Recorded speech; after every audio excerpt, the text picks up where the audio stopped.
Hi అండి అందరికీ. ఈరోజు మనం ఇంట్లోనే సింపుల్‌గా, టేస్టీగా చేసుకునే చిల్లీ చికెన్ ఎలా చేయాలో చూసేద్దామండి.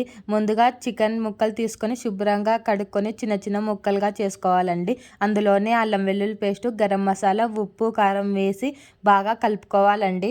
బాగా కలుపుకున్న తర్వాత అందులోకి ఒక గుడ్డు పొడి చేసుకొని బాగా కలుపుకొని అందులోకి 5 టేబుల్ స్పూన్ల ఆఫ్ కార్న్‌ఫ్లోర్ వేసి బాగా కలుపుకొని పక్కన పెట్టుకుందామండి.